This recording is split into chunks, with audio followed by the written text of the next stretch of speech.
Good. Whoa.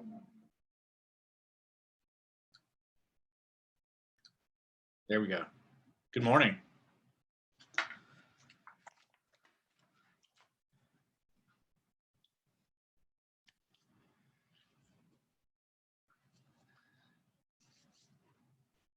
I'm wondering if it's just one-on-one. Is it just you and I? It's going to be fun.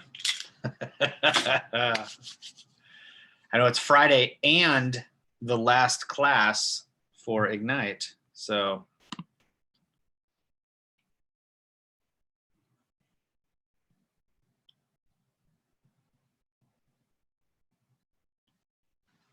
AJ, what's up, brother? How you doing?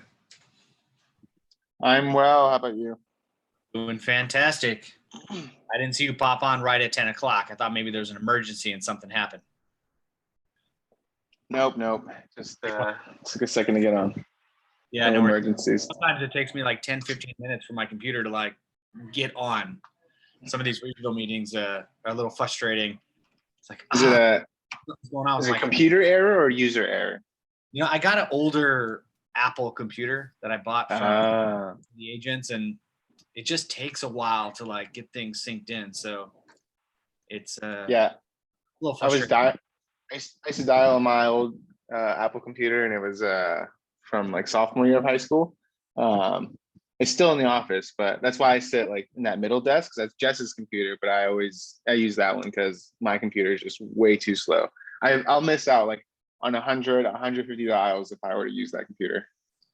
Gotcha. Yeah, no, I hear you. So a lot of the stuff I work off my desktop, which is a brand new computer, big tower, and the lab, I don't have a camera on it. So a lot of the Zooms and stuff I use on my laptop. So it's a little challenging at times. So right now I work off of both, you know, so I'm running a PowerPoint on one so I can read it. You know, it's a lot bigger compared to reading like the small print here. If you didn't know, we have some notes on here to go over as we're going through the PowerPoints. So you don't have yours, but I have them on mine. So to read them, you know, I got a big screen to do that with. Yeah, because it's on a smaller one. Like it's already smaller than like the regular print that's on the slideshow. Exactly. So, well, cool. Well, let's give it a minute real quick, see if some other people pop on. But this is a good one. So this is contract to close. So what's really great about that is like you just open an escrow, right? What the hell do you do next? Whether you're working for a buyer or a seller, like there's a lot.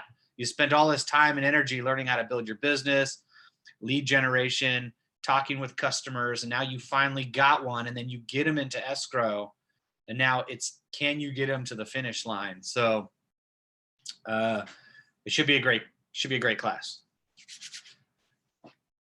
Well, it will be a great class. I think all my classes are great.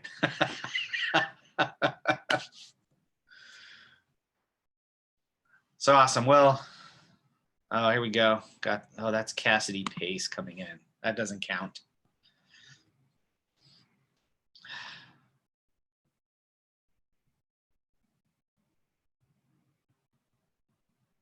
Garina, how are you?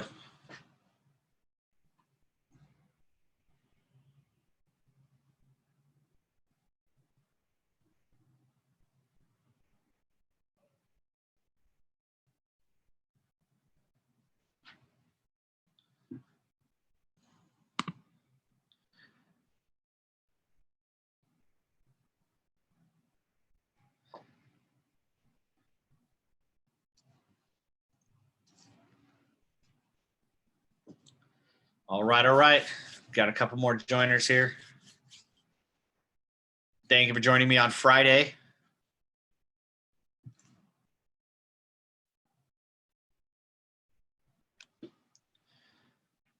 So anybody got some great plans for this weekend? That's no, great. You could all come to my house and we're going to be doing some construction. I'm working. Open house. Working open house. That's what I'm talking about. And we had an open house class already. So you've been prepped on how to handle those open houses, correct? You talking to me? Oh, yeah. Oh, yeah. So open houses are a great source of business, and there's not a lot of them out there. So you are one of the very few lucky ones to be able to I get was one. offered this one. Somebody asked me if I wanted. I said, of course. I jump on it too. So any open house I hear about, I want to be there. Well, as a real estate agent, I'd want to be there. So whether it's been on the market a month or a day or a weekend, it doesn't really 20 matter. days, 21 days today. And that doesn't matter because all you're looking for is one person that walks in there that wants to buy or sell and they want to use you. And That's being what at I'm the looking right for. place at the right time. I just need one. You'd be surprised. Open houses during the week, if that house is vacant, Tuesday, Wednesday, Thursday, what are you doing all day? Like I could make my calls and do lead generation and fiddle around on Facebook and do my posts. I could do all that from an open house. I have a better opportunity of someone walking in there to want to buy or sell than walking on here to the office or walking on. They definitely ain't walking into my house, sitting at home. So being at an open house is a good place to be. All right, let me share my screen. Let's get rocking and rolling because I know you guys got busy weekends to prep for. So let's get it going.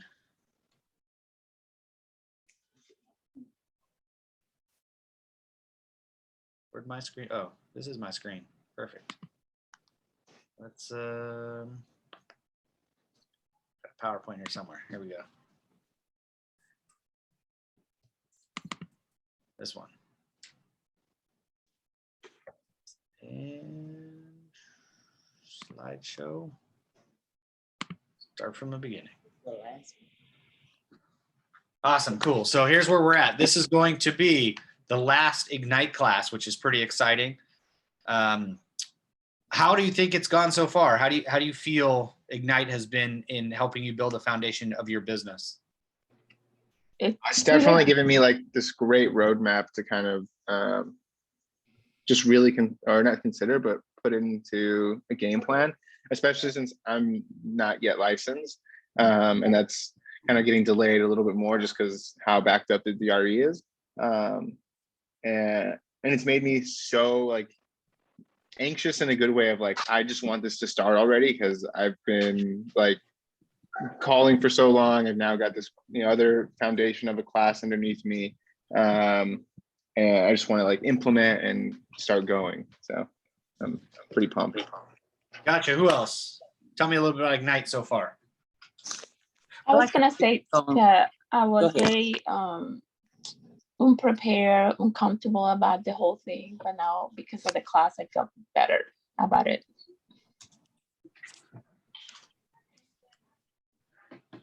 Awesome. Who else? I like Ignite because it gives you more avenues to, prospect, more relationship, finding more, referrals, digging into your database, using the system more to be an assistance to help you with your business. And so I found a lot of good things in Ignite, and I'm glad that I was able to join into the group. So I learned a lot. Well, we really appreciate you being here. We definitely want to help you build that foundation for your business. And, don't be discouraged to take it again. I am. I'm going to take it again. I've taken it a couple different times, and same thing with Bold and some of these other classes. The more I take them, you're not going to get 100% of all the information, right? You're just not going to implement it all in your business. You hear it, but you're not going to implement it all. You're going to implement the ones that help you the best at the time in your business. So as you continue to grow, you're going to start building a bigger foundation and a stronger foundation. So don't be intimidated by like, well, I already took that class. It's old news. No, man, take it again. There's nothing wrong with taking it again. Spending some time building your business is what you want to do for a career. So, keep it going. Oh, there we go. I was like, something just happened on my computer. My TV turned off. So let me turn it back on here. Awesome. So today we are going to be talking about contract to close. That's negotiating your contracts, transaction management, working with vendors, and then looking at some of the risks of the transaction, getting the transaction to actually close, and some of the issues that might pop up in between there, and then educating our sellers and buyers on a specific timeline of how things happen or how the activities flow through a transaction. And yeah, that's pretty much it. supposed to introduce myself. I'm sure you guys all knew who I am. I'm the team leader here at Keller Williams La Mirada, and I've done 5 million transactions. We oversee them as well. So we're very versed in getting you to the closing gate. I mean, I get calls literally daily. I mean, I just right 2 minutes before this class started, I got a call from Jose, has an issue on a transaction, has to release contingencies. The biggest part of your job is like, once you get into escrow, like you got to get them to the finish line. And that's pretty much what we're talking about today. And it's probably one of the most important things you're going to learn besides lead generation and getting them in your pipeline. Once you do open escrow, like your whole goal is to get them to the finish line and close. So we want to go through some of those practices today. Let's see, where are we? Well, right off the bat, we want to learn and build some timelines. So is everybody familiar with what a timeline looks like? Or what's involved in a timeline? So we want to educate our customers from the time, from conception, from the time we actually meet with them in a buyer's consultation. We should be presenting to them a timeline of what things are going to look like moving forward. So typically every conversation you have with one of your customers, your end of your conversation, whether it be on the phone or in person, is here's what's happening next. Here's what's happening next. They're never going to be lost. So AJ, you're on the phone talking with customers and you got somebody who's interested in setting an appointment. You're going to say, here's what happens next. I'm going to set this up and this person's going to contact you, or this is what's happening next. They're never lost. Like, hey, thanks for calling. Have a nice day. They know what's going to happen. And the reason you know that is because you actually have a timeline. What is going to happen next? So we want to educate our customers on the listing side and the buying side on the actual process and the timeline that's involved. And those timelines will change. For example, you guys are releasing or lowering inspection contingency timeframes. Close of escrow could be shorter. Close of escrow could be longer. There could be rent backs. There's a lot of things that could happen in your transaction. So every single transaction is going to have a very unique timeline. Some of you that are using transaction coordinators, one of the first things that they're going to do when you open escrow is they're going to send you an email, and it's going to give you all the contingency date removal timeline. They're actually informing you of what the timelines are based on the contract that they just read. And we're going to do the same thing for our customer. Any questions on that? So what I'd like to do before we get into chatting about that, I'd like to show you a picture of my timeline. So let me figure out how to share my screen here. Right, where am I? I'm here.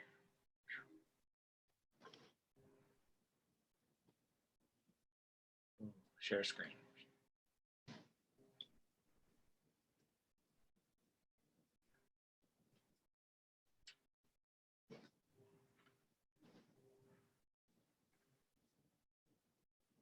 There we go. Okay, let me share a different screen here. So this is my, Could you guys see that? This timeline on my second screen? Mhm. All right. So, okay, could you see the guide to selling your home? Mhm. Okay, excellent. So this is a guideline that I'm using. So this is a home selling process. What I like to do is in my consultation, I like to prep them on what the timeline actually looks like. So number one in the timeline, obviously, is selecting an agent and a company to work for you. So this is on the selling, this is on the listing side. The number two is select a price. Number three, we prepare your property for sale. Number four, the marketing actually begins, where we start marketing your property, and then offers come in. What do we do with offers? We do one of three things. We either counter them, we accept them, or we reject them. And as we continue to go down the timeline, if we accept them, right, then we have inspections. And then from inspections, things happen like requests for repairs. So we can continue negotiating. Two things happen. They either reject our negotiations or they accept them, or somewhere in between, and then we move forward. We have escrow instructions. We have to clear title with the title company. The lender's got to do their deal. They got to underwrite the loan, and then the loan funds. Two things happen when they're underwriting a loan. Either they're going to get full loan approval, or the loan gets rejected and they don't have a loan. They're not moving forward. once they all move forward, then they go through their final escrow instructions, final closing stuff, and then final closing statement, and they finally close. And then they legally record, and the owner gets the keys. So that is a general overview of a selling timeline that I use with my sellers. And the second thing I do is I actually have a generalized timeline that I built for them. And this is what we're looking to build for you, is an actual timeline from the time you open escrow, which is in the middle of the screen here. If you guys could all see this, your offer got accepted. That's day one of an escrow period. So if there's a 30-day escrow timeline, we have contingencies on the right-hand side, and on the left-hand side here, I have the stuff that happens with the loan and an average timeline of what that looks like. So when we're educating our customers, we're going to be building them a custom timeline based on the offer that they just wrote. So for example, this is, I use this for my listings. We prep the property, obviously prior to showing the property or prior to putting it on the market. And then we have a marketing period. So day one is the house actually goes on the market for me. And then within less than 30 days, usually we'll have offers moving forward, and then escrows day one. Does everyone follow this timeline all right? Mm-hmm. Okay, excellent. So typically, we have 3 days usually for the buyer to send in their deposit. It might be actually sooner based on your offer. And then it's usually about 7 days for the seller to send us all of their disclosures to disclose fully to the buyer. And within that time frame, the buyer has so many days, usually within 17, to inspect and remove their inspection contingencies. And then obviously 21 for their appraisal and loan contingency. And then they're just waiting for their final documents to come in, wire their funds and close their loan. And then you've got a bunch of stuff on the loan side as well. So if you're working with a buyer, same thing. Offers accepted, we're processing the loan while we're doing these inspections. The underwriting's doing their part. We send out the appraisal.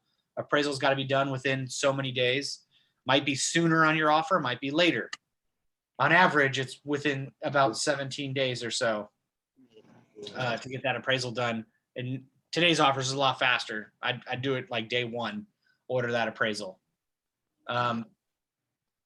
So this is a general overview of a timeline that we're going to be building for our customers. Any questions on that at all? That's a cool guideline. I know it took me a while to make that. I made it. It's really, this here is, if you somebody new, oh my God, it just walk them right through the process. So imagine if you had a template that you built that looked just like this, but some of those days on here were blank. Mm-hmm. So day one is always day one, but maybe day 3 buyer sends in their deposit. Maybe that's only 1 day based on your offer. Mm-hmm. And then you kept the 7 days blank here. Maybe the seller only has 3 days to send all disclosures to buyer. Mm-hmm. And then maybe the buyer only has 10 days or 5 days to do an inspection, right? You could actually change those days up, and that could be your template that you're going to use every single time for the sellers and the buyers. So if you're the listing agent, maybe you want to walk your, based on the offer that you just accepted, hey, Mr. Seller, here's what's happening next from day one. Here's a general timeline based on your offer that you accepted. This is the way it's working. Now, if you've been in the business a while like I have, you know that it always doesn't follow this smoothly. There's going to be some hiccups in there. So we use the timeline not as an exact, even though the contract is very exact. A lot of these dates are moving targets depending on certain things. A quick question. So when you're doing this timeline, you talking to your seller, you don't have to show him this. You just mention this to him, how you have put it into order, right? Yeah, I actually give this to them. This is something, okay, cool. This is a presentation that I make and I give to them. Oh, that's they have a general timeline. When we accept an offer, those timelines are probably going to change. I'll probably update this list and email them a new one or send them out a new one with different days on it. That is so cool.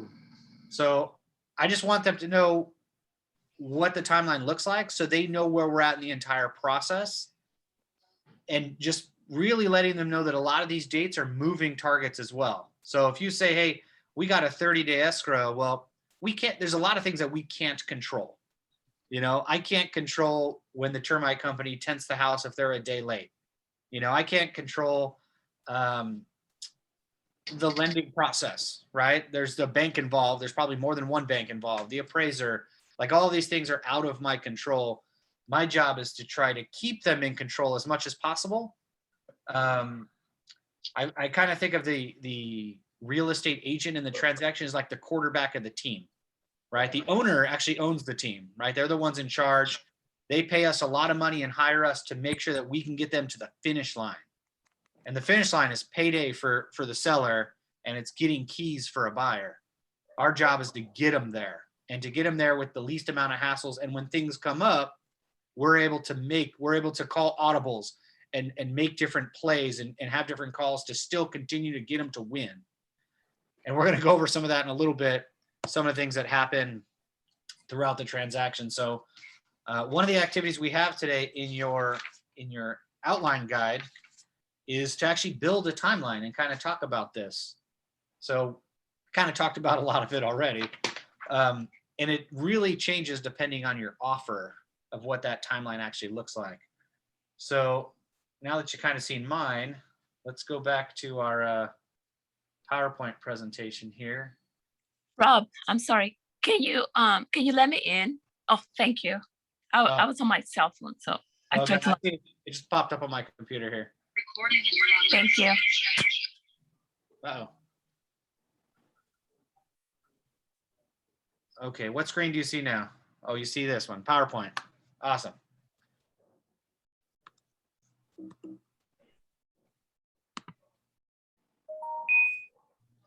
So we're going to work on building a buyer timeline.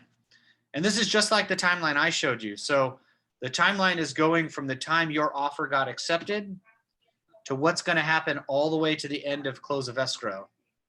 Now, it's very important that we let our customers know that the timeline, although it's exact on the contract, it's always going to be a moving target.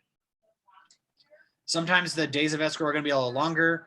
Sometimes we might actually pay a per diem because our lender or we took a little longer on the buyer side. So we're just educating them up front on the timeline is a moving target. If everything went perfectly and all the stars aligned in the sky and I won the lotto, this is what the timeline is going to look like based on your purchase contract.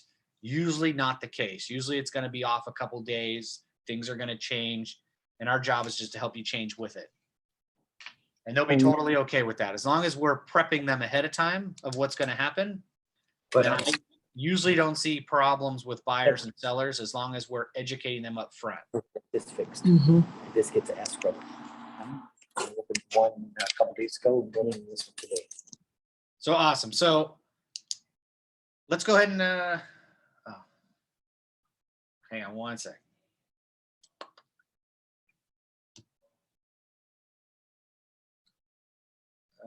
Where am I?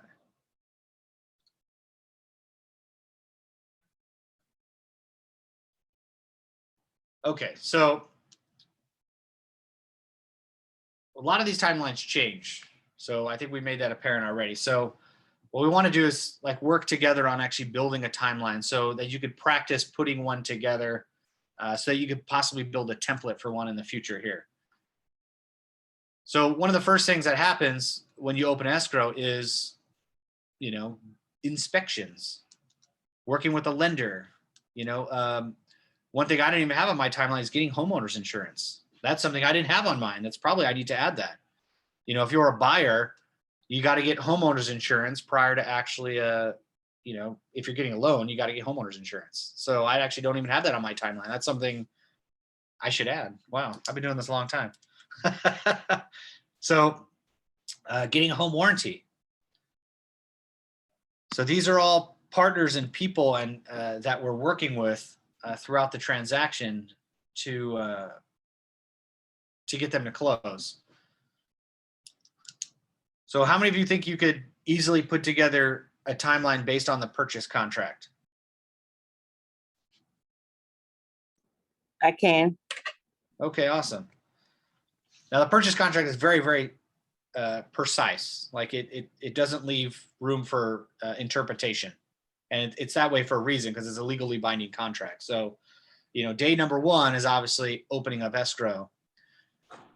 So building the timeline and sharing it with our customer from day one, probably prior to actually them opening the escrow, to give them to set the expectations that this is what's going to happen. And putting checklists together to actually keep yourself organized when you're working with more than one buyer. So part of your business, working on your business, is actually building these timelines out and checklists so that you do the same activities every single time. Is everyone familiar with opportunities in command? I'm still learning. Okay, so we're going to go ahead and very shortly we'll pop into command and we'll go through opportunities and show you where the checklists are at. What's really great about the checklist is that they keep you on task all the way through the process, so you kind of know where you're at if you do specific things in your business at specific times. So same thing on the listing side. There's checklist in command that keep you up to date, which are pretty awesome. So let's go ahead and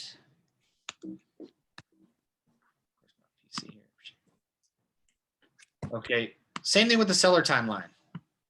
We're accepting an offer, like Mr. Seller, what happens next? And I think in one of these last classes, we kind of talked about the balance of power. You know, seller has all the power, buyer writes an offer, gets an offer accepted. The seller is not obligated to back out after a legally binding contract has been signed, unless the buyer doesn't perform, right? So letting the seller know that, and then walking the seller through their timeline. Mr. Seller, here's what's happening next. You know, they're going to do their inspections. They're probably going to come back with some sort of request for repairs.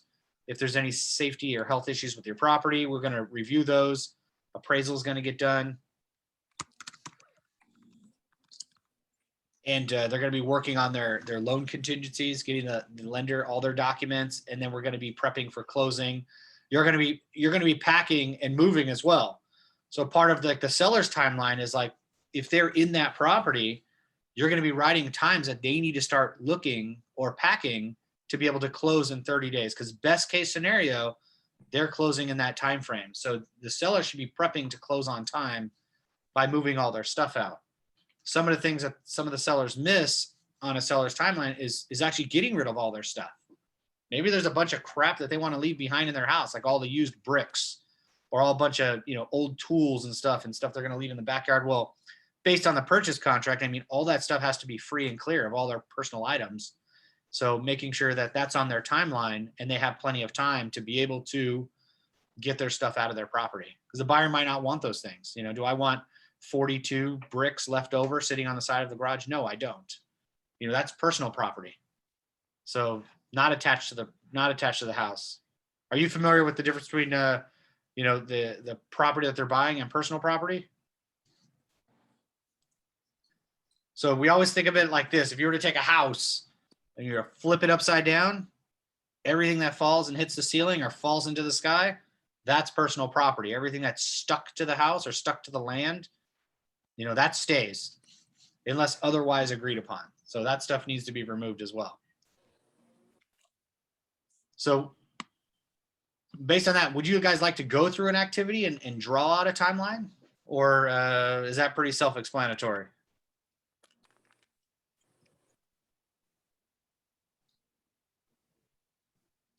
I think I can do it.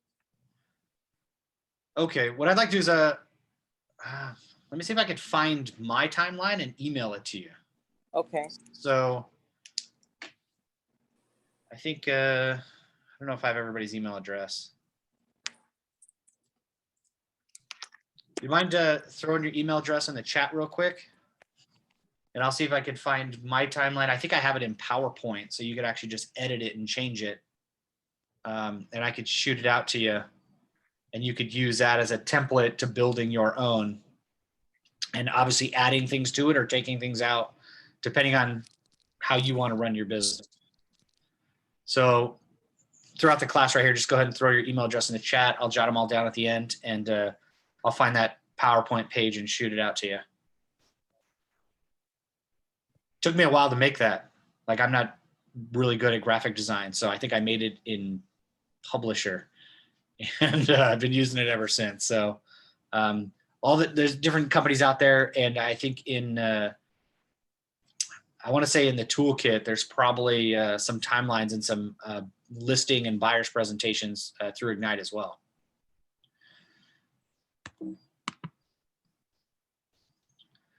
So So one of the other things on the timeline is communication points. So how many different people are involved in actually closing a transaction? A lot. Yeah, a lot, exactly. And there's a lot of communication that are going on. Your job, again, as the quarterback, is to receive all this information and make sure that it runs smoothly.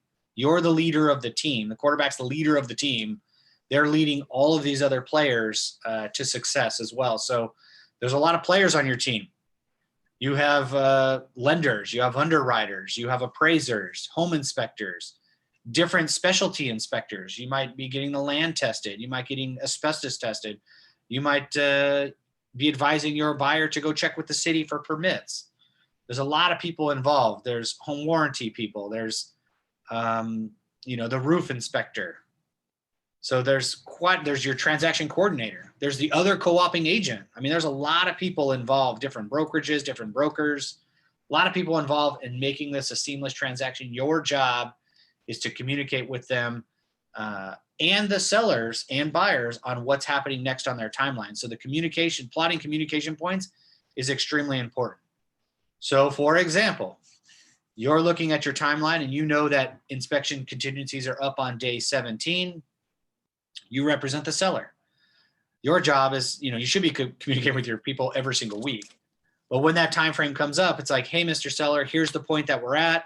We're going to be sending a contingency removal for inspections. We've already talked about their request for repairs. Here's what's happening next. They'll sign off on this and we'll go to the next phase of waiting for the appraisal to come in and see what that looks like. And then the next phase, obviously getting their loan approval and then contract, the rest of the contract to close. So we have those communication points in our transaction to communicate with the sellers and the buyers to keep them on track on the timeline that we gave them. And that's really why I like to give them the timeline up front. They can keep it. They have it at home. They can put a magnet on it, put it on their fridge, and then keep track of where they're going. And we can actually put dates next to them if you'd like. You print that out, throw some of their dates on there. And as they're going through their timeline, they know when those things are up. So we're both on the same page to get that transaction to close. What are your thoughts about that?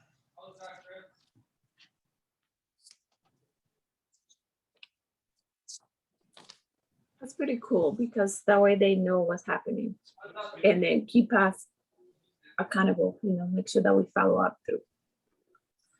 Gotcha. Now we could actually, we're going to be sharing this timeline with the other party as well. So if they're, say, for example, you're an experienced agent, they might be a newer agent and they maybe didn't go through this training and understand the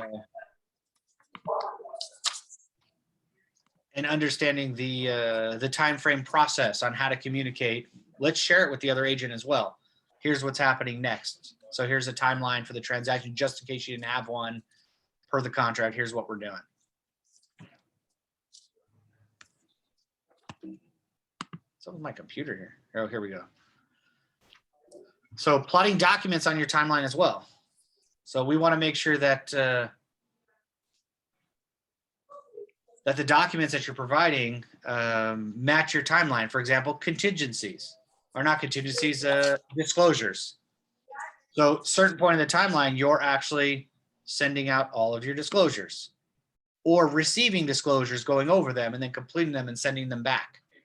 Requests for repairs, all of these documents should be on your timeline as well, knowing when you're doing certain things, not just when they're up, but when your activities are actually starting and ending.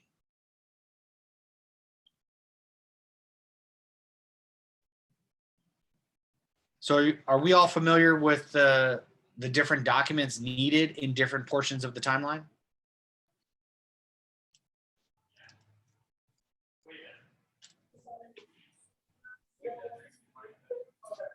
The answer was yes. Awesome. Yes. Okay. So right off the bat, getting sellers disclosures. If you're the seller or you're the listing agent, usually you would get those on the timeline. For myself, on my timeline, we are getting those disclosures before we actually put the property on the market. So before that property goes live, all my disclosures are already done. We usually typically already do a termite inspection. if the house is kind of beat up or needs some work or something, we might actually do a home inspection prior to putting the house on the market as well. So that my seller is fully aware of all the things that a buyer might be asking for, or I could disclose all these material facts to the buyer up front prior to moving forward with their offer so that they understand what the house needs and to clarify some of the terms moving forward. So we'll pop into Command in a minute and show you some of those opportunities and some of the checklists that you can create to keep yourself on task with the documents and with the communication with the buyers and sellers.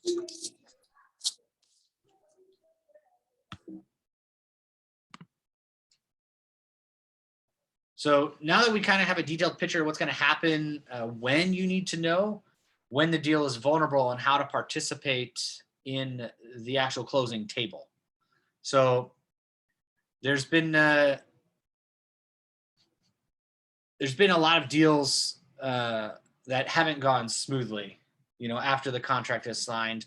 So we learn from all of our mistakes, and in being in the business a while, one of the things I like to teach is, you know, understanding the problems up front so that the sellers and the buyers know how to navigate them when we get to them. So for example, yesterday, I mean, an agent was just talking to me about, you know, they have a per diem. So their buyer lender wasn't able to perform. And now the listing agent and the seller are asking them for $150 a day per diem until the close of escrow, which is about 10 to 13 days. So we're talking about, you know, just under $2,000. Now the buyer might be a little upset about that. Like, it's costing me $2,000. This agent is thinking, well, maybe I should give them some of my commission. Like, ooh, wow, that's a tough one. So if they were prepping their buyer up front to let them know, like, hey, here's some of the things that happen if we don't do X, Y, and Z. Here's what happens. The seller can cancel with us and move on with another offer, and you lose the opportunity of getting this house. They could ask for us to pay a per diem, which is a per day fee, to get us to the finish line. If we were to prep them ahead of time with some of these issues that could possibly happen, then when they do happen, it's an easy conversation to have. It's like, oh my gosh, I never seen this coming. I just got blindsided with a $2,000 fee that I don't want to pay. I'd rather cancel and lose my favorite house and pay more for one later, probably the case, if I was to cancel and not move forward based on this event that came up that you didn't tell me about, and now I feel uncomfortable about it. So understanding a lot of the problems helps you manage and get you through the transaction a little bit more seamlessly, especially with clarity. Does that make a lot of sense? Yes. So what are some of the things that happen or the risks of a deal falling apart? What have you seen happen that pops up where it's like deal breaker or deal possible breaker? The lender quoted a sale price, you got them in escrow, and then come to find out the buyer did something with the credit and they had to reduce the sale price and it fell out. Gotcha. So the lender qualified them on a certain price based on their debt to income ratios. Yes, And then all of a sudden they went out and, you know, bought some furniture or something happened with their credit. yes, And now the only way they qualify is to take a lower purchase price, which the seller wasn't willing to take, and you fell out of escrow. yes. Gotcha. So knowing that actually happened to you? No, I just made it up, but I heard about it. I heard Okay, great. things happen like that. Yeah, those have happened to me. So you knowing that problem, what is your solution? Well, I always prep my client when we get pre-approved and we open up escrow, and even before, I always tell them, look, don't do anything with your credit. Don't buy nothing. If you buying something, you pay cash for. Don't run no kind of credit. Don't let them run any credit. Just don't do anything with that credit, because we need to keep that same FICO score, and we need to keep the same sale price. We're in escrow at the sale price, so we need to make sure that when we get to the underwriter, we don't have anything to reduce your sale price. So I always let them know, you know, Right now, we're in a stage where you just sit there and just follow my lead, just follow what I'm telling you to do to get this closed.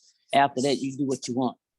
Exactly. That's a really great example. And I'm glad you're prepping them up front about that. So I like to talk about their deposit because, some people might do some things like, well, whatever, but let's talk about their deposit real quick. I like got to one. I like to use their deposit as leverage. So say, for example, they're putting it down a $10,000 deposit. Like, Mhm. awesome. So moving forward, when we write offers in our buyer's consultation, we're going to have to, here's a purchase contract. Here's what it looks like. We're going to go through that purchase contract prior to actually writing one in our consultation. And we're going to talk about that deposit. So that deposit is holding that property for you while we go through all these contingencies. And there could possibly be an opportunity that you might actually lose on that deposit if we don't perform based on the contractual obligations that we have. Make sense? And they say, yeah, of course. So here's what we need to do. If you go ahead and possibly like jack up your credit while we're in escrow, you have a possibility of losing out the deposit. Will that hurt? Oh, yes. And they say, yeah, of course. Okay, don't do that. What about your job? What are you gonna do with your job? You're gonna take time off? You're gonna go ahead and quit your job, change jobs? Yeah, don't do that, because you could put not only with your house, but you're putting your deposit at risk as well. So my job as a professional, as your fiduciary, is to make sure that I protect you at all times. And that's why we're having these conversations up front. And you're doing that same thing, which I love, prepping them for the negative so it doesn't happen. And I always tell them stories like, hey, look, this never happened to me, but I heard one of the agents this happened to, and they didn't prep their client properly, or their client did X, Y, and Z. Yeah, don't be like them. Don't lose out on some money. Don't lose out on this house. Don't lose out on the deal, because at the end of the day, you lose as well. Because you spend all your time and energy working with them and you never get paid. And they might not want to work with you, I had one, Rob. This was my last transaction. I asked her, did you have your down payment? Yes, I got my down payment. Where is your down payment? So she was going to go into her 401k and pull money out of there. And then she had money saved. Not telling me that she borrowed on money during the pandemic time and got some money out to help her out. We in escrow. So she took $5,000 in cash to the escrow. I'm thinking she pulling out of her, because I like, you got to take the money over to escrow, give them a cashier's check, or, do the wire transfer as they gave you the instructions to do. So, okay, she said, I'll do that. She did it. Come to find out, when we in the middle of escrow, underwriter see that she came to the bank with cash money. Then she didn't have enough money for her down payment because she had done pulled out of her 401k. So when she was getting the rest of the money for closing, they only gave her a certain amount and they would not give her any more. Oh my God, we almost at closing time. So she had to end up getting a gift letter, getting somebody to help her to close that deal. Gotcha. Now that that's happened to you moving forward, again, that's a great scenario. I'm so glad you're sharing that. What are you going to do to prep your people up front when it comes to their money? Like, how much money do they have? How much are they using? That's a great example. Say, hey, I had this transaction once where this lady did this. Like, let's not do that. I'm kind of like your attorney. Like, you tell me everything. Don't hold back. Like, my job is to get you into this property. Tell me all of the information that I need to know. Did you borrow money? Do you owe money? Do you have something that maybe should be on your credit report that's not on there? Like, you got a judgment against you and you're just not saying anything? Like, or you got divorced and you owe a bunch of money and you didn't tell me about it, because when I met you, you were single. Didn't know you were divorced last year. Didn't know you had backed up child support or something that might affect this property. I don't want you to lose any money. I definitely don't want you to lose your deposit. So, like, let me know, what do I need to know that maybe I don't know, or a question that I didn't ask that I should have asked to know you and your finances a little better, so I can help you get into this home. It's very important. Super, because at the end of the day, who are they going to blame? You. Yeah, they're going to blame you. Like, you had nothing, you didn't borrow money out of their 401k. I got an email from my client. She said the next time your future clients, make sure you let them know that their money needs to be in the bank. You know, I was making like, large cash deposits, that's a huge one. That should be on your do not. I think I have a do not checklist, and the lenders have them too. It's as soon as they get pre-approved, it's like, don't do this, this, and like they make them sign it. It's like the 10 commandments of what mhm, not to do when you just when you're buying a house. And that's part of your checklist. Like, hey, boom, here, sign this. And they sign that saying like, hey, I'm acknowledging that I'm not going to do all of these things. And if they do those, it's like, gosh, like we talked about this. You shouldn't have done that. Now your deposit's at risk, or you're at risk of losing that property. That hurts, but that's not on me. I educated you on what to do and what not to do. So awesome. so from right there, that like, you know, I'm just gonna go into deeper and wider questions, asking them, because you don't want to, that's really hard on you after you don't put them in escrow. You almost at the point of closing, and then you get a bombshell like that. Sometimes you can't put that fire out. Sometimes you cannot. It just gonna fall out. Sometimes they will fall out. Exactly. And guess what? You not prepping ahead of time, you might have just lost out on that sale and lost out on a commission, and your buyer might have lost out on maybe some of their deposit, might have lost out on getting the dream home that they really like. But imagine how you looked to the other side. Like you have a co-oping agent on the other side who accepted your offer because they had a conversation with you and like, man, she's professional. She seems like she knows what she's doing.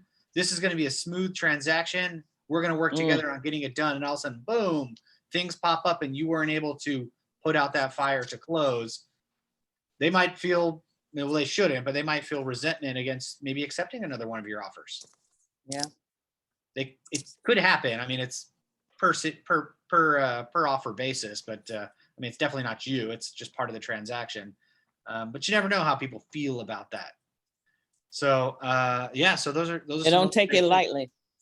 Yeah, exactly. Because they look bad on the other side as a listing agent. Like, well, you helped me pick the best offer, right? And now it comes back on them. It's like, oh, now my seller's out and we got to do this all over again. What if my time frame of my listing is up? Maybe I lose that listing to somebody else. That would really hurt. So now what tasks and deadlines are there?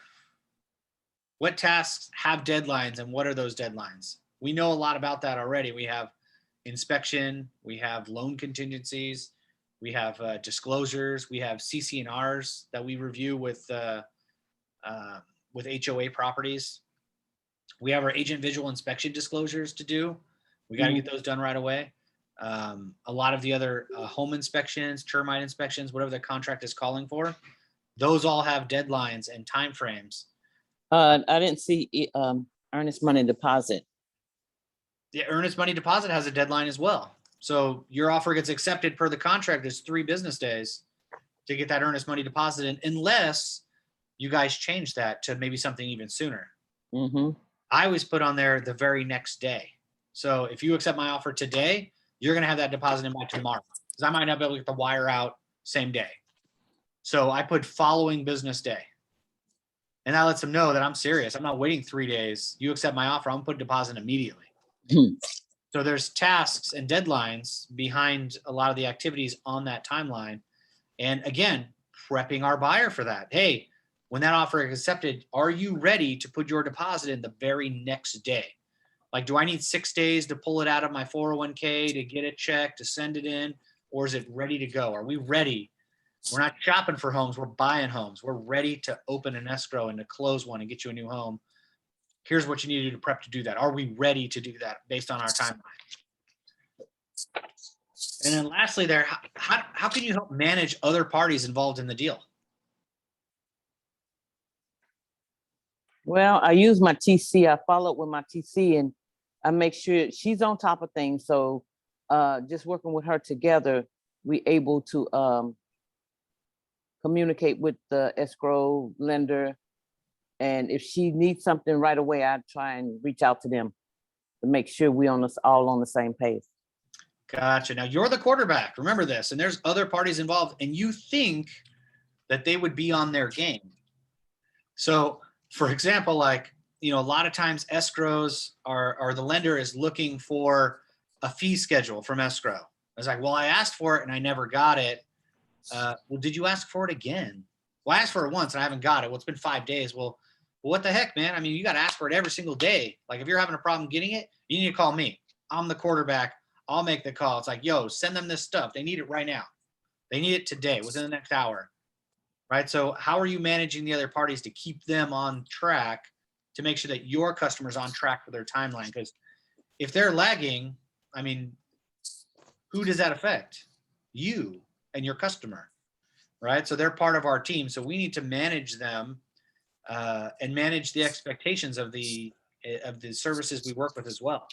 So you have a really amazing TC. You guys probably sat down and had a conversation like, here's how I want my customers treated. Here's the timeline, or they might actually be helping you out with that since you might possibly be new on how to get through the transaction, who to communicate with, and how to get them to push them to meet the timeline and get them to close. So we got to have a strategy involved when dealing with vendors, especially ones that are maybe slow to respond to meet deadlines, or maybe some that are uncommunicative, where they don't communicate with you. Like that's really horrible. Have you ever called a lender and then call you back? They got some of them out there. I needed an update. Like, I don't care if the update was like, I have no update for you, but like, you got to respond back to me. Like, hey, where's an update on today? You know, we got nothing today. It's probably going to be in tomorrow or the next day. Okay, great. So at least everyone knows where we stand on the timeline, because we might be falling behind in some time and we need an update so we can go ahead and move through our contingencies correctly, or move through the timeline effectively. So how do you deal with some of those people? Like, how do you deal with the lender not responding back to you? Besides going down there and put them in a headlock, shake them a little bit. I'm gonna put them in a headlock and shake them a little bit because I need them to make me look like a superstar. So I stay on them. I keep calling them until I get them. I need to know what's going on. I'm giving you my business. I need you to make sure that the job is getting done. Yeah, you're their customer. I mean, they have those service providers have two customers. Their first line of customers is you. You're the one sending them the business. The second customer is actually your customer, right? They need to be treating both of you extremely well. They got double the customer service. They have you and they have your customer, right? If they don't perform correctly, I mean, it looks bad on you because you're the one who usually refers them to these vendors. So, you know, having a good strategy for dealing with the vendors that are slow or not meeting their deadline, having some of these strategies in place is really going to help out. So obviously knowing right up front what they are, and that's why the timeline is so important. You could actually keep them in line. So if you know that your appraisal contingency is up in 7 days and they're waiting until day 6 or day 5 to actually order the appraisal, ain't going to work. You're already behind. So if you know it's 5 days or 7 days, like appraisals order day 1, because that appraiser might be busy, right? So you got to be on top of the game of the calendar and the timeline to be able to get these people to perform and make sure they're on the same timeline. So I let the lenders know, it's like, hey, if you're working with me and I'm going to send a buyer to you and we're going to close, it's got to be day 1. We open escrow today. Today's Friday. We got to order the appraisal today, right? So it can go out Monday or Tuesday because we're already 3 days in after this weekend. So we got to move a lot quicker, and putting those expectations and knowing the timeline up front and them being involved in the timeline compared, not on their time, they're on your time now, your timeline, not on their timeline. So that's definitely going to help. Now, what about the co-broker? Why is your relationship with the other side of the transaction important? It's very important because something may come up and you got to be writing down stuff. You got to keep a paper trail of things that's happening.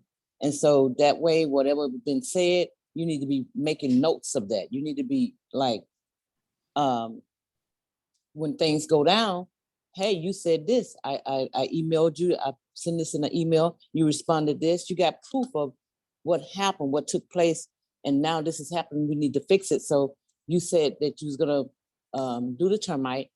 but now you're telling me, you didn't counter me back and you're saying that, you did a termite and I need a clearance and I haven't got that yet. So it's just things that happen in the process. You got to make sure that you keeping notes of what you and that co-broker talked about, that relationship. Yeah, exactly. That relationship is super important. And the reason why it's important is because you're not dealing directly with the customer. You have your customer. Say, for example, you're the selling agent representing the buyer. You're not talking directly to the seller making those decisions. The other agent is the gatekeeper, is the eyes and the ears and the thoughts of the seller. So if you don't have a good relationship with them, you're not looking good to the seller. So if you have an amazing relationship with the other party and you guys are in connection with closing, in connection with the timeline, in connection with working through problems together, right? They're going to come across as your ally, and they're going to relay that to the seller. You know what, Mr. Seller, I know our timeline was this.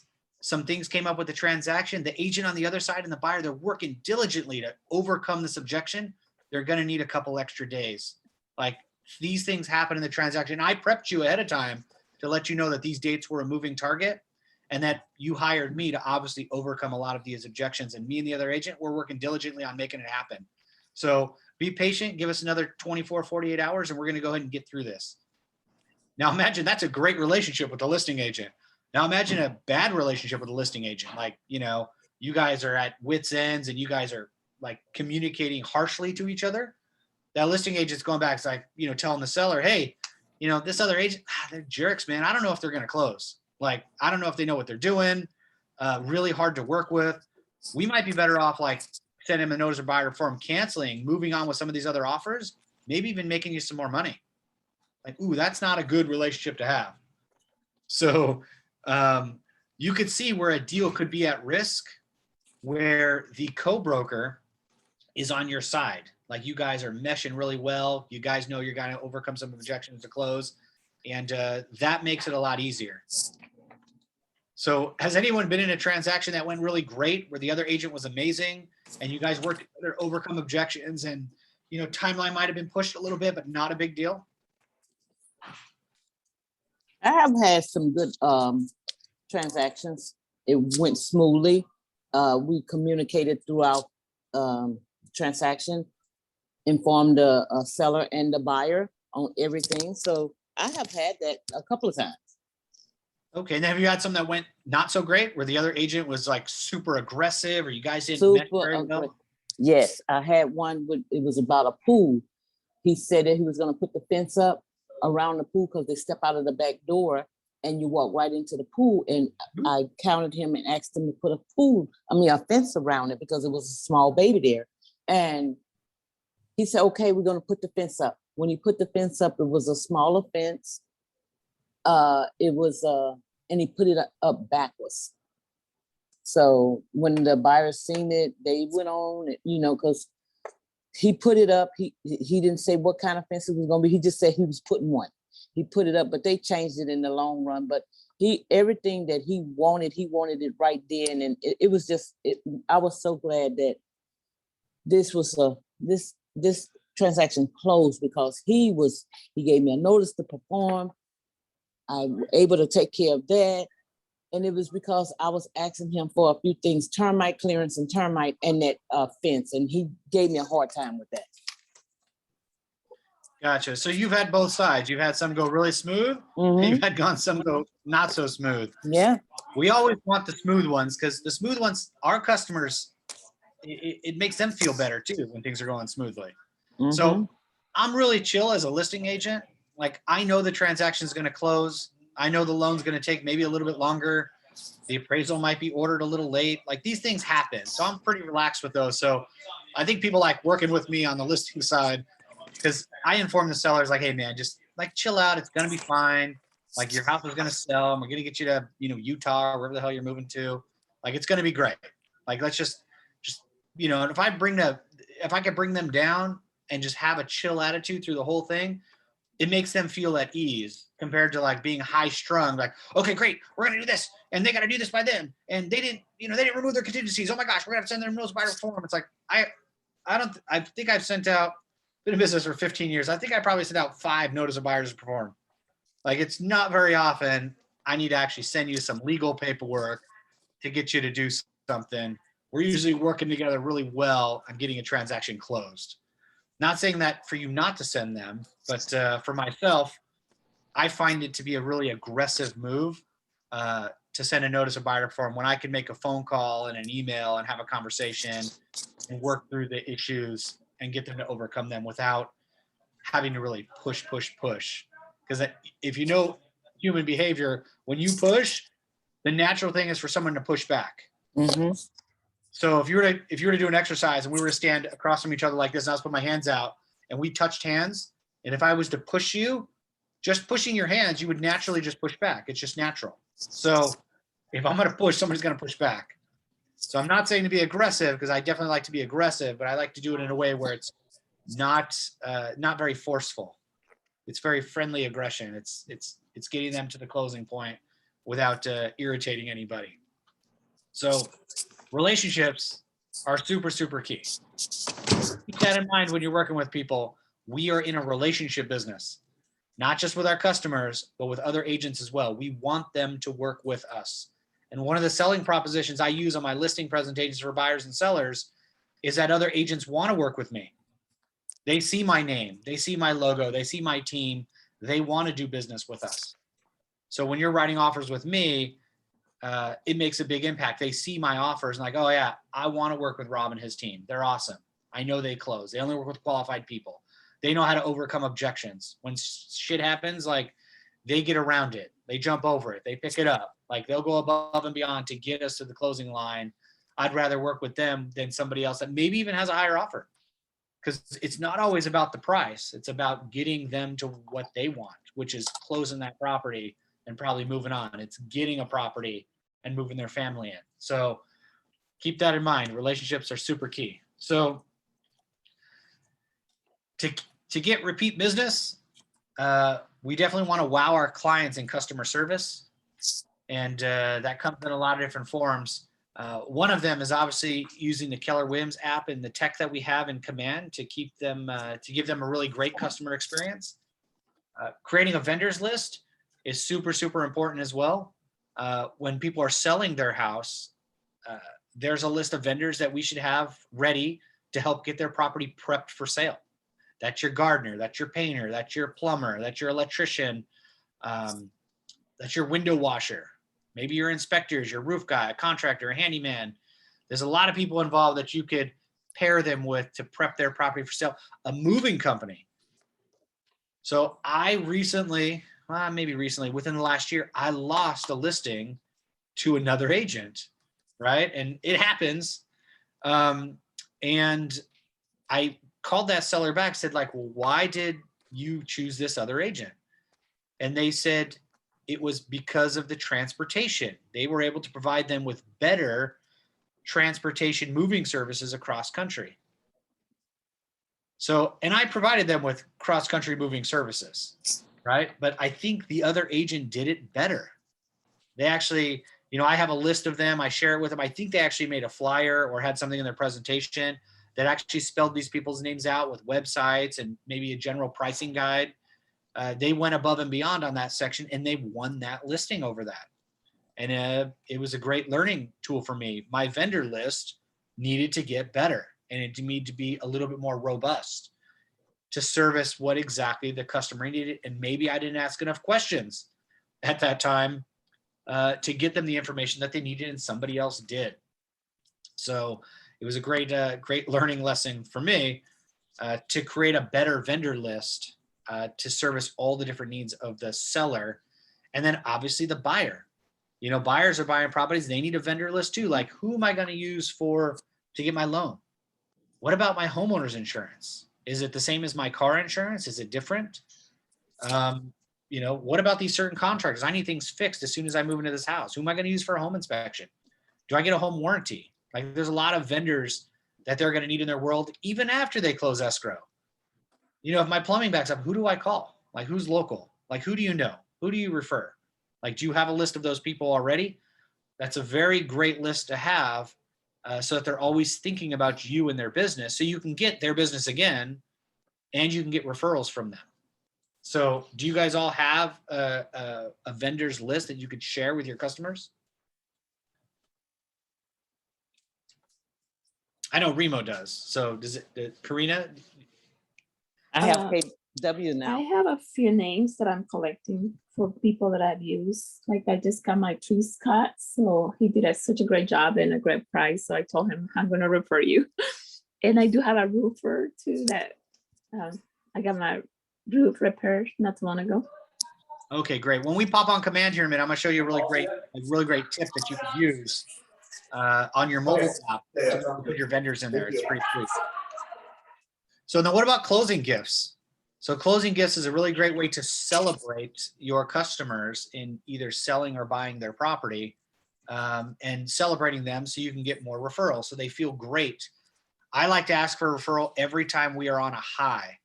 Whenever the customer is feeling good about something, I ask for a referral. So buyer's consultation, congratulations, you qualified for $800,000. That's exciting.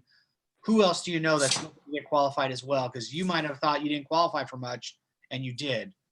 Usually people in their world are doing the same thing.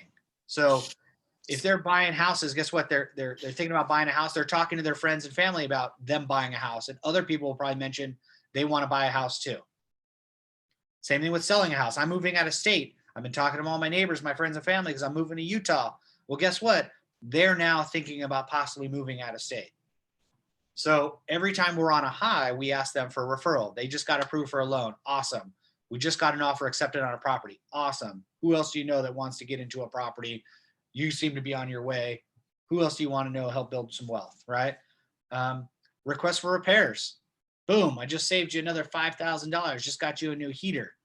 Like, that's awesome. Congratulations. Again, who right now have you been talking to about purchasing your house? You've probably been sharing your story with people. Who else can I help? Getting them the keys, boom, congratulations. And then maybe a housewarming party. Great, invite all your friends and family. We want to celebrate this together. And then I get to talk to them. Who else is looking to buy to sell? Same thing with the sellers. Offer got accepted. Congratulations. Look like we're making a bunch of money. Appraisal came in. Awesome. Congratulations. Now we're moving on to the next step. Who else do you know? Who you've been talking to about moving? You're moving to a new place. Who else is moving with you? So asking for those for referrals are huge. And in doing great business, you're probably going to get those referrals. Closing gifts are a great part of celebrating them. So what are some of the cool closing gifts that you've heard people giving their customers?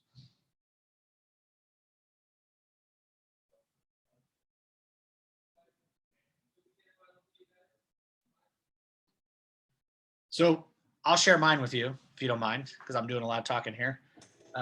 When a buyer buys a property, if they don't have a Nest thermostat, I like to get them a Nest thermostat. I don't know if you guys have a Nest thermostat, but it's pretty rad. So, I can turn my air conditioner on right now from my cell phone. I'm not even at home. So, and I don't want to say I'm lazy. It's a negative affirmation, but if I'm sitting on the couch or in my bed at night and I want to turn the air on or the heater on, I could literally get up, walk 5 feet and turn the thermostat on. Or I could just reach over, grab my phone and turn it on from my phone. I literally turn it on from my phone. I'll actually wait for the app to load to click the button to turn it on compared to getting it up. It's actually faster getting up and just turning the dial, but it's so much fun doing it from my phone. So I like to buy Nest thermostats for my buyers to put into their homes. If they already have a Nest there, I probably buy them a Ring doorbell. But something I can train them on too. I can come back and talk with them about it. And it seems to be going really well. What do you guys think about possibly getting some closing gifts for your customers? I like the green egg. I don't know if it's too expensive. I'm not sure, but I really like those ones. Have you seen the green egg barbecue? The green egg barbecue? Yes. I haven't not, no. Oh, pretty cool. Is it pretty awesome? Yes. Oh, gotcha. Okay. For sellers that are selling, I go to Costco.com and I go to the photography section and I actually get pictures of their house, like the pictures we just took, the amazing photos of their house. And I take pictures with them usually, like when I first meet them, picture with a hug. I might actually take a picture with a for sale sign like prior, when my sign's up, prior to actually closing escrow. And I go to Costco.com, the photo section, I actually put a photo book together for them. It literally cost $19 or $19.99, $21 with tax, something like that. But I put a photo book together, like a coffee table book of pictures of their house. And at the very end, there's a picture of me and my family or me and my team. And I have a handwritten note that I'll put in there, thanking them for their service. And I wish them the best and wherever they're going, usually a picture of us together. So there's a picture of them. They take that book with them when they sell and they leave. And on closing, I give it to them and they leave. And those are the memories from their house. They might have lived there 20 years, right? Now they're moving to their new location or wherever. And now they have pictures of their old home. So they're talking with their friends. Oh, hey, check this out. This was the home that we just sold. 20 years here. This is what we did. These are the realtors that helped me do that. And we're always in the back of the book with them as well. So I really like that. I think it's a priceless gift and it's only $20. So I like to give them that as well.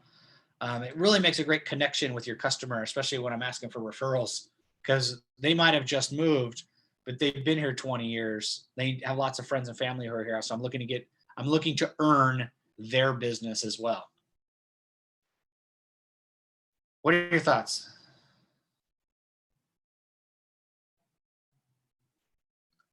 You thought that was amazing? Me too. Well, let's hop into Command real quick. So where's Command? Let me share another screen here.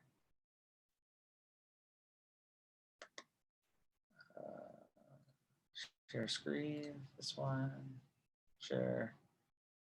All right, so we should have just switched screens here. Let's get rid of this. I'm like one with like 1,000 screens open. I'm not sure if you're like that, but I don't like closing windows. Let's go to Command. So does everybody see Command okay? Yes. Okay, awesome. So if you were to come over to opportunities and you were to look at your opportunities here, and let's just grab somebody.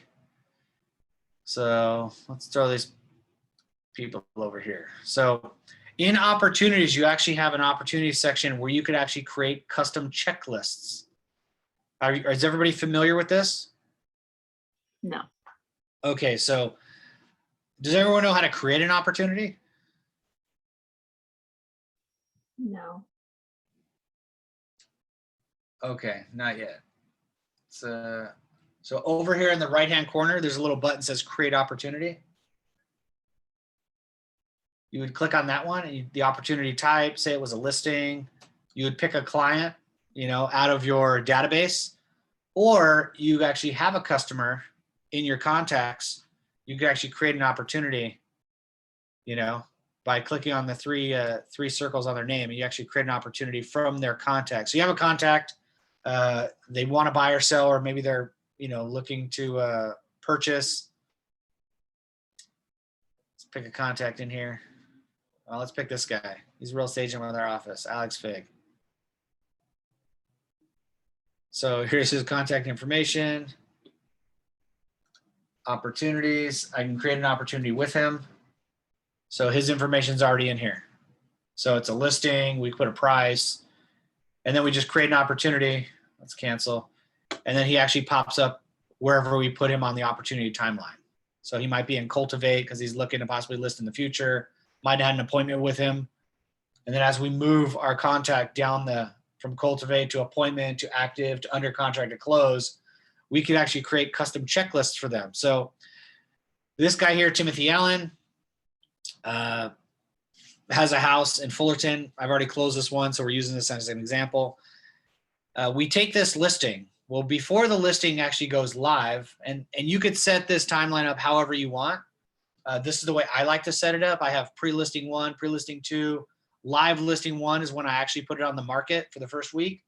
And then there's 3 weeks of listing the property, and then we go directly to negotiations. You could set up yours however you want. This is how I set up mine. And then I have a checklist here. So the checklists are all the things I like to do when I first take the listing. The house is not on the market. I get keys from the seller. I do a curb-to-curb checklist, walking them through their house. I do a staging consultation. I schedule repairs. I order termite. I order a prelim. So this is on my timeline. So a lot of these things are on your timeline. We've been talking about timeline. So these are all on your timeline. These are actually my checklists that I like to do on the timeline prior to them opening, not even opening house, but prior to them even going on the market. So design open house flyers, I install the signpost, you know, I do a bunch of stuff. So I actually get the title data for absentee owners because I like to mail those people. So these are all the tasks I like to do. When those 14 tasks are done, I'll actually take this person and move them into pre-listing number 2. And again, I have another separate checklist. So this is now essentially my timeline from the time I took the listing to the time they close. Opportunities is your timeline. So inside of this transaction, I have checklists, things that I like to do within that time frame period, similar to drawing it out on a piece of paper, but now it's digital.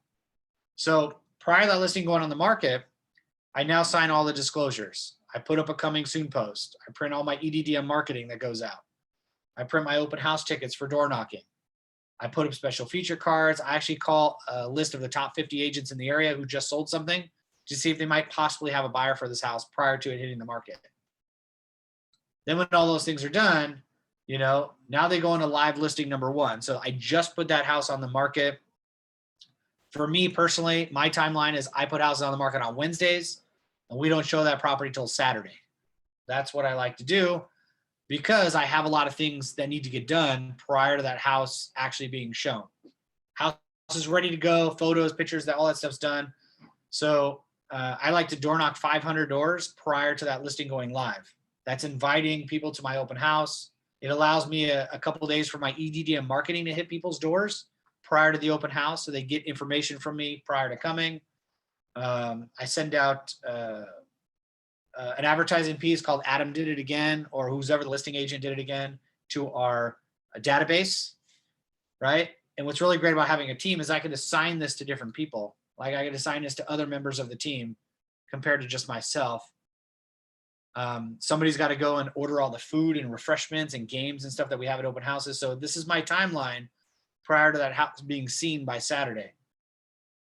So as you're working on your business, instead of just in your business, you're going to be creating timelines, checklists, all the way through the process, including communication with your seller. So did you notice on the checklist, there's a check mark for a client update? So as it gets to this portion, the client will be updated, you know, via email when this task is done. So you necessarily don't actually have to physically call your customer. They're going to get an email or a text message from Command letting them know where they are in the timeline because you check these boxes. Does that make sense? There's kind of a lot to it, but once you get through one and kind of get your process down, it's really easy to put the checklist together to be able to keep on track for your customer and yourself. Any questions on that?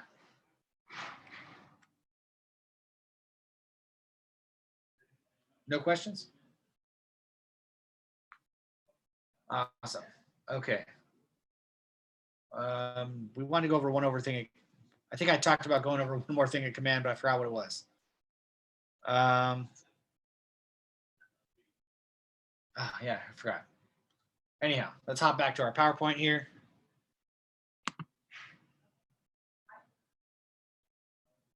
Oh, editing the stages. That's one thing I wanted to go over. Let's go back.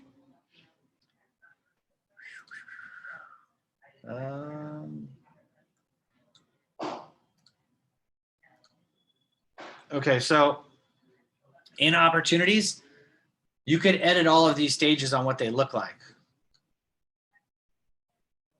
So edit stages right here. So right now in Cultivate, I have 4 different stages. One of them is called watching, nurturing, hot, and listed, not ready yet. So list for me, and I created these names. There's a template in Command for you already that has a couple in there. You could add as many stages as you want.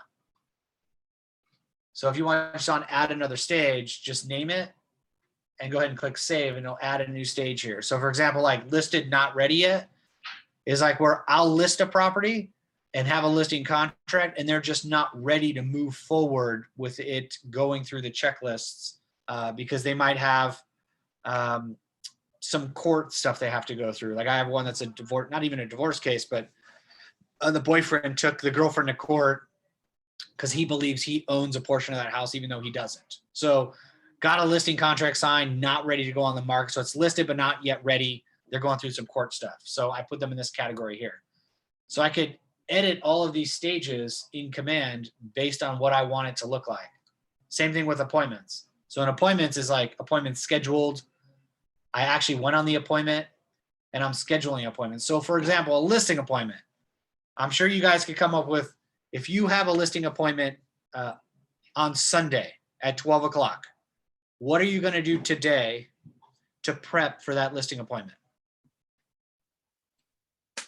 Pull the comps. Pull the comps. What else? A listing presentation. Listing presentation. Good. What else?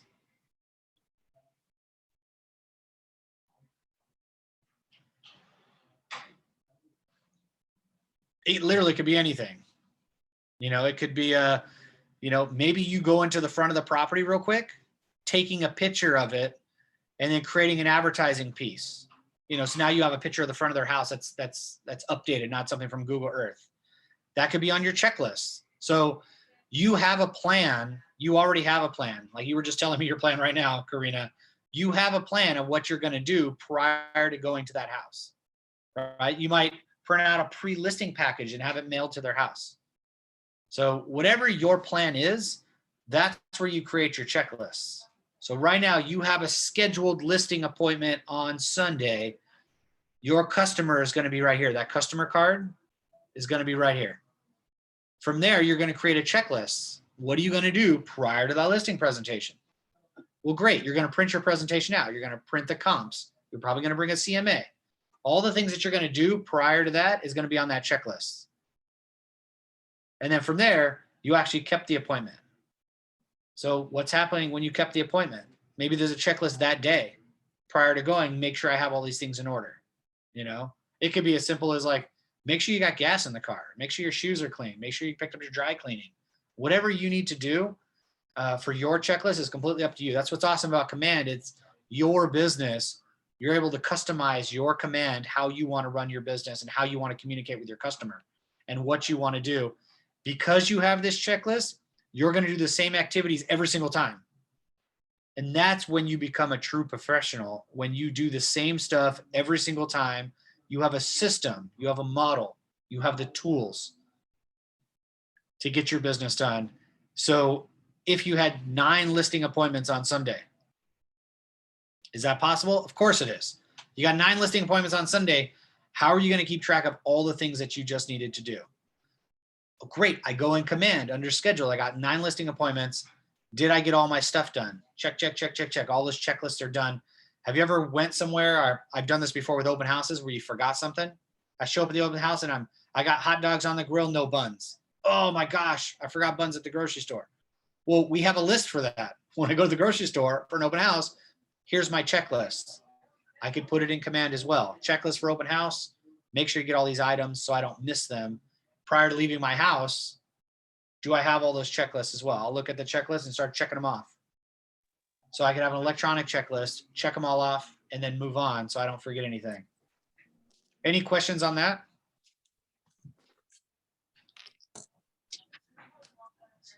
Nope. So we have classes on Command literally every single day. Like every day, like today there's classes on Command. This is Bree. This is Julie. Hi, Julie. Nice to meet you, Julie. Uh-oh. So what I'm going to do is log you right there and in the other one. Okay. There we go.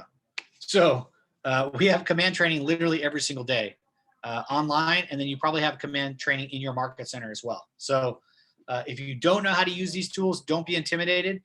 Bring your laptop, bring a computer, come on in, let's sit down and go through them together and just start building your business. Now, you know, you want to focus on working in your business. That's super, super important. Don't just work on your business. Don't come back and be like, hey, my Command is all set up. I got every checklist known to man, but you got no customers. Like, customers first. Get out there and do your lead gen, get your customers, And as you're going through your transactions, you're going to start taking notes and you're going to write things down. And from those notes, we're going to put them in Command and we're going to build your personalized, customized business just for you. That's what Command's all about. It's completely customized to you and your business. Awesome. So we went through that, and let me stop sharing my screen here so I can share the screen over here. So we went through okay, everyone sees that screen. So the customized checklist, we went through opportunities.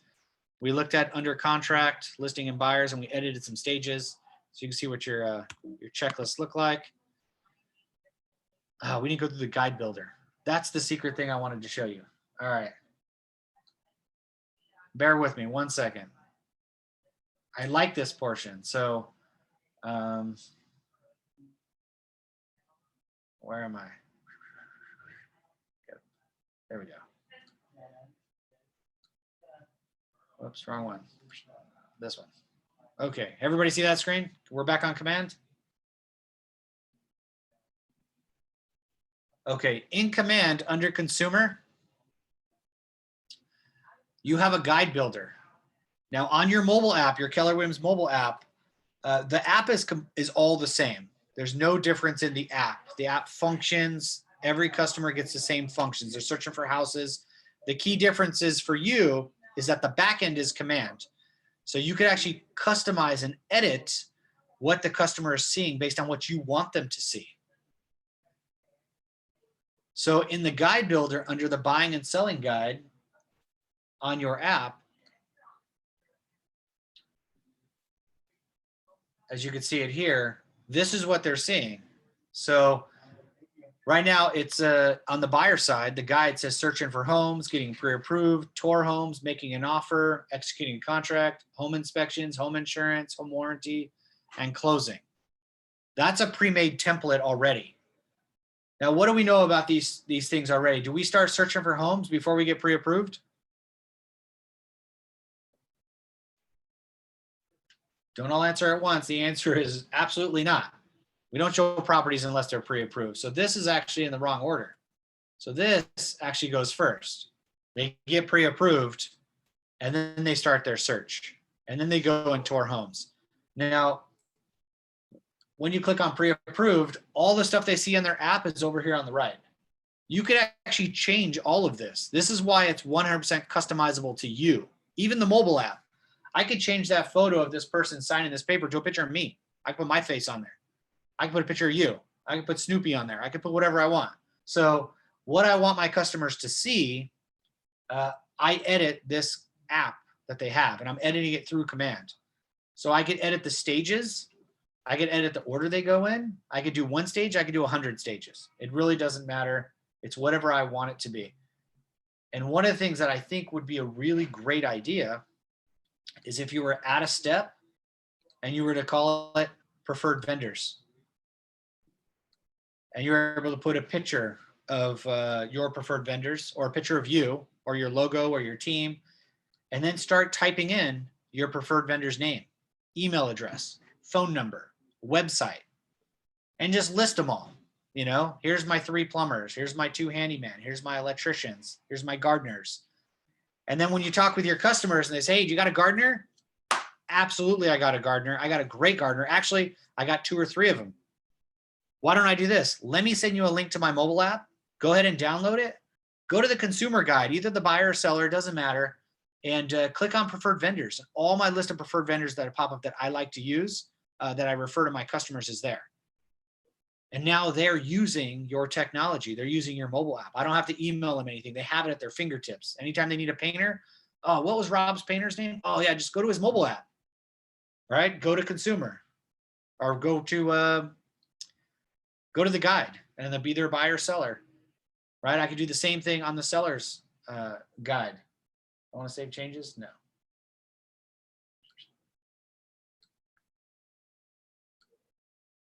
Do you guys all see where to get that from? Go to Command, go to the consumer. You got your website, you got your landing pages, you got your guide builder. Your guide builder is your mobile app. You're changing the buyer and seller guide on the mobile app. Same thing with the seller guide. Like showing your home, reviewing offers, Step number one for me is selecting the right agent. That's number one for me. Number two is obviously prepping your home for sale. Like, what does that look like? Right now, say showing your home. Once we prepared your house for sale, what does that look like? Boom, bottom is going to be my preferred vendors. So I could change all of the information that they're getting. I mean, there's a lot of information in here to my information. Like, what do I want to tell my customers? This is what a computer system or a template is telling my customers. How do I make myself unique when they look at my stuff? Because it has my verbiage in it. My verbiage talks like me. I might not use some of these words in here. I might use specific words that are unique to me. So that's why Command is completely unique to your customer and to you, and why it's probably the most robust tool on the market. Any questions on that?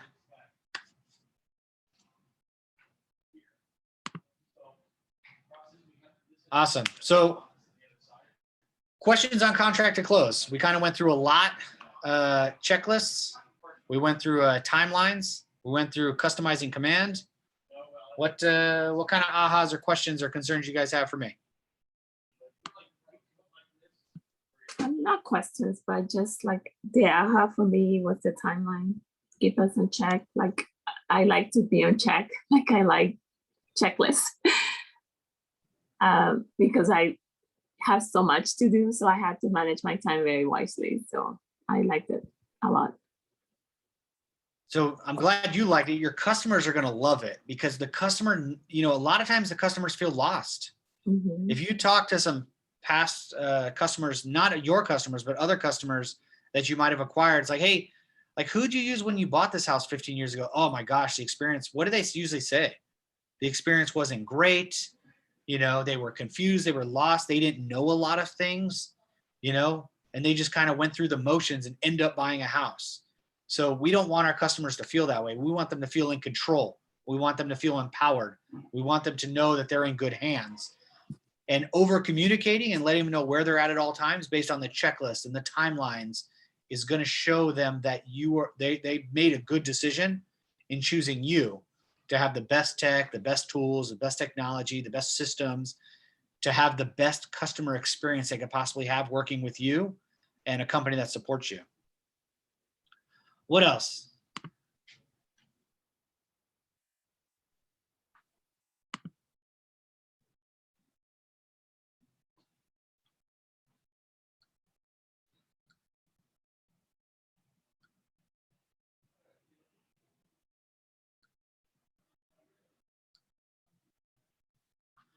Okay, so we're going to create a success list. So I would start writing down your checklists, just start thinking about some things working on your business so we can help you create this customization in Command. Has everybody been keeping up with their goals? 10 contacts added, 10 conversations, you got your note cards, previewing some homes. How are you doing on getting the homework done, and how successful have you been at getting contracts or having great conversations based on doing some of these activities? I felt like I was having better conversations. Like yesterday, I had somebody ask me, how's the real estate business going? And automatically I went to, oh, it's great. And I go, wait, no, it's not just great. I mean, on my head, I was like, wait, depends. Are you a seller, a buyer? What are you? Oh, from scripts and role play, you remember, like, how's the market? It's like, oh, you know what? The market's, it all depends. Are you a buyer, seller, or investor? It's different for different people. Like, who are you? Like, just overall, like, how's the market, So yeah, great. So it's going to take you back. So having more conversation, we're in a contact sport. How many contacts I could possibly make? How many people can I reach that are possibly looking for some help to get them to the end goal, which is buying, selling, or investing in some real estate? They need a guide. There's a lot to it. I mean, you guys see there's a lot to selling real estate. There's a lot to building a real estate business, and there's a lot to guiding our customers to success. And trust me, if we are learning how to do it, they have no clue. Your customer has no clue that there's this much involved to getting them to the end, which is buying and selling and investing in real estate. And they're paying us a lot of money to guide them through that process, because there is a lot to lose and there's a lot to gain. And hiring you as a professional to get them there is the best bet. So we know there's a lot to it, and I think they know that too. So what else? Any other ahas you have for me? I mean, this is the very last course of Ignite. I thought maybe there was one more, like where we'd recap and kind of put it all together, but I don't think there is. So any ahas, any other recaps, or anything you guys want to know that maybe you needed to fine tune throughout the process? I mean, there were so many during the last few weeks, but I really enjoy the class. I think that it gets me hope that I can get better, and then I can get out there and get some clients. Gotcha. Okay. Well, again, we're Well, still.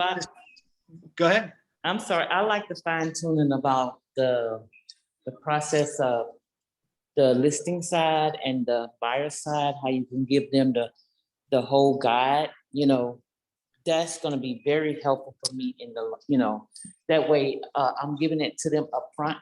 And they're gonna know exactly what's going on through the process. So that was a big aha for me, because I kind of like had a little something similar to that, but this one was very detailed, so I like that. Gotcha. Okay, excellent. And before I forget, let me check the.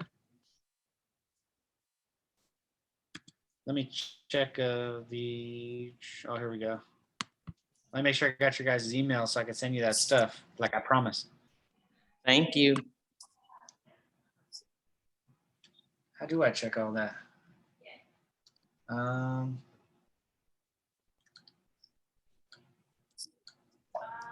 Oh, there we go. Okay. Awesome. Let me take a picture of that so I can send you your stuff.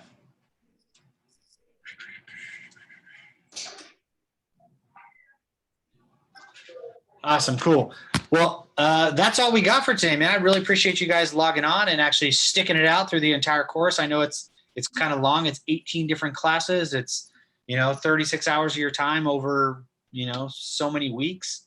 And we appreciate you taking your business seriously and actually learning the foundation to build on.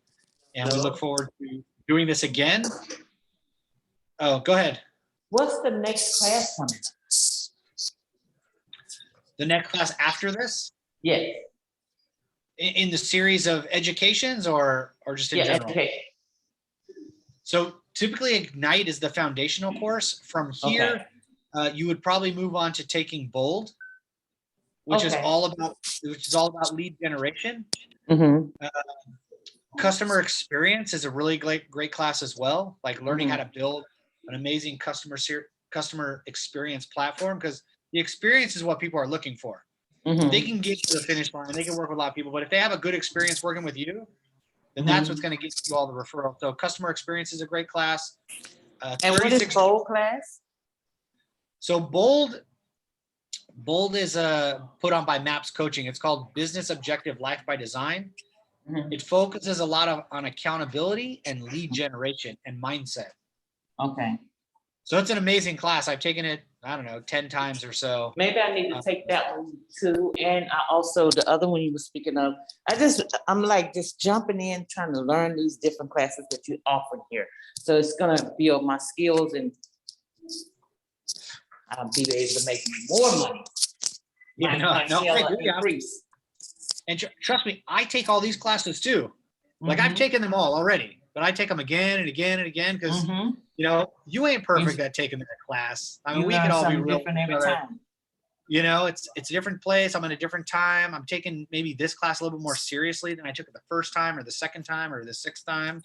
Sometimes it just doesn't click. Sometimes for me, it takes me a while. So I'll keep going at it. Like I'll take one piece from each one and just move forward. That's why taking Ignite a couple times is beneficial compared to just taking it once. But I would definitely take Ignite again, but I would take Bold, 36-12-3. Quite a few different classes. So they will post this in the calendar for the next classes that's coming up? Exactly, they will. Okay. They will, yeah. So and keep an eye out. Like you can go to KW Connect and look for what classes are coming around. You could take a Zoom class. You could necessarily might not be offered by your market center. It might be offered by a different market center. Like Okay. the KWs don't care. They just want you to log on and learn. So Okay, Um, thank you.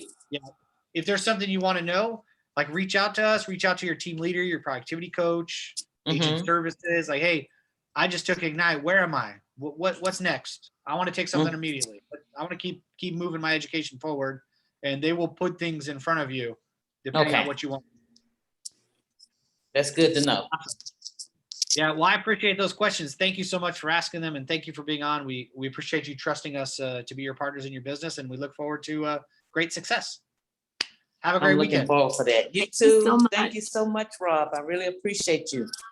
Oh, you're very welcome. I appreciate you as well. Thank you. Thanks a Enjoy your bunch. weekend. You too. Take care.